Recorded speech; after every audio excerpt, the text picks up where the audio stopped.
మీద వ్యాఖ్యం వేసి గెలిచిన వాడు బతుకుతాడా? నిన్ను అవమానపరిచి మీసాలు తిప్పినోడు బతుకుతాడా?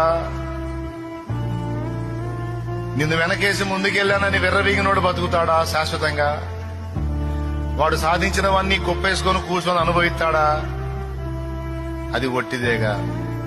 అంతోటి భాగ్యానికి నువ్వెందుకు దిగులు పడాలి, కృంగిపోవాలి, వేదన పడాలి? నీకేదో అయిపోయింది, నీకేదో కిరీటం కింద పడింది, నువ్వు ఎందుకు ఫీల్ అవ్వాలి?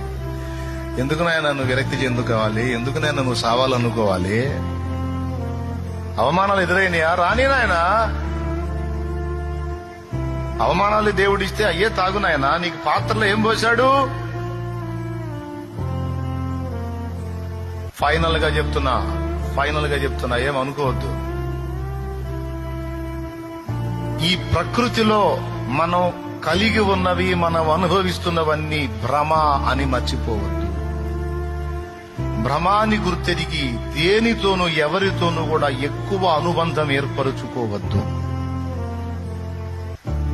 Finishing touch. భ్రమ అని గుర్తెరుగు. నువ్వు కలిగి ఉన్న బంధాలు భ్రమే, నువ్వు ఏర్పరచుకున్న అనుబంధాలు భ్రమే. అనుబంధాన్ని బట్టి బాధ్యతలు నెరవేర్చడం వేరు, అనుబంధాలకు అతుక్కుపోవటం వేరు. మళ్ళీ ఒకసారి చెబుతా, మీకు ఈజీగా అర్థమైద్ది. అనుబంధాలను బట్టి, బాంధవ్యాలను బట్టి బాధ్యతలు నెరవేర్చడం వేరు, నెరవేర్చాలి.